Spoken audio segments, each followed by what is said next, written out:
Hello students, இப்போ நம்ம இதில் பார்க்க போகிறது 7ஆம் வகுப்பு கணிதம் 2ஆம் பருவம் 3வது பாடம் பார்த்தீங்கன்னா இயற் கணிதம் பயிற்சி 3.1ல் கொள்குறி வகை வினாக்கள் 12லேருந்து 16 வரையும் 5 கொஷின் கேட்டுக்கிறாங்க. அதுக்கு ஆன்சர் பார்க்கலாம். 12வது கொஷின் பாருங்கள். ஏ பெருக்கல் ஏ பெருக்கல் ஏ பெருக்கல் ஏ பெருக்கல் ஏ என்பது. அப்போ எத்தனை ஏ இருக்குது? 1 2 3 4 5 இருக்குது. 5 இருக்குன்னா ஏ பவர் 5, ஏயின் அடுக்கு 5ன்னு வரும். இதுக்கு ஆன்சர் இது 5 இன்ச்சுனா அது ஏயின் அடுக்கு 5ன்னு வரும். அடுத்தது பாருங்கள் 13வது கொஷின். 72இன் அடுக்கு குறியீடு.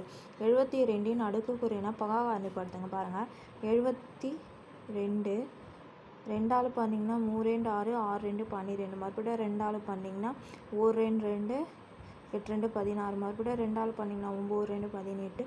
அப்போது 3ஆம் வாய்ப்பாடில் தான் வகுப்படும். அப்போ 3.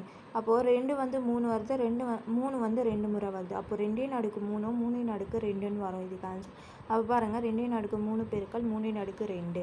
இது 4வது ஆப்ஷன் தான் கரெக்ட் ஆப்ஷன். அதுக்கப்புறம் 14வது கொஷின் பாருங்கள். ஏயின் அடுக்கு 13 = எக்ஸின் அடுக்கு 3 பெருக்கல் ஏயின் அடுக்கு 10 என்னும் சமன்பாட்டை நிறையும் எக்ஸின் மதிப்பு.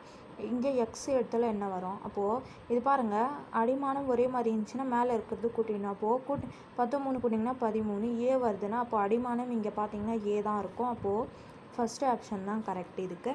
அதுக்கப்புறம் பாருங்கள் 15வது கொஷின். 100இன் அடுக்கு 10ல் உள்ள பூஜ்ஜியங்களின் எண்ணிக்கை யாது? 10 ஒன்றுத்தில் எவ்வளோ இருக்குது? 2 பூஜ்ஜியம். அப்போது 10ல் பார்த்தீங்கன்னா எவ்வளோ இருக்குன்னா 10ஆல் பெருகிடுங்க. அப்போ 2 10 20. அப்போது 20 பூஜ்ஜியம் இருக்கும் 10இன் அடுக்கில். அப்போது 4வது ஆப்ஷன் கரெக்டு. அதுக்கப்புறம் 16வது கொஷின் பாருங்கள். 2இன் அடுக்கு 40 கூட்டல் 2இன் அடுக்கு 40 என்பதின் மதிப்பு. அப்போது இது 2இன் கூட்டல் 40 வந்து நம்ம எக்ஸின்னு எடுத்துக்கலாம். அப்போது இது எக்ஸின்னு எடுத்துக்கிட்டிங்கன்னா இது 2x. அப்போது எக்ஸ் கூட்டல் எக்ஸ் = 2x கூட்டிங்கன்னா 2x. 2 அப்படியே இருக்கட்டும். பெருக்கல் எக்ஸுக்கு பதிலாக என்ன பண்ணலாம்? 2இன் அடுக்கு 40. அப்போது இங்கே 2இன் அடுக்கு 1. அடிமானம் சமமாக இருந்துச்சுன்னா அடுக்குகளை நம்ம கூட்டிடணும். அப்போ 2இன் அடுக்கு 41ன்னு வரும். இது 1 இது 40னா 41. அப்போ இதுக்கு ஆன்சர் பார்த்தீங்கன்னா 3வது ஆப்ஷன் தான் கரெக்டு.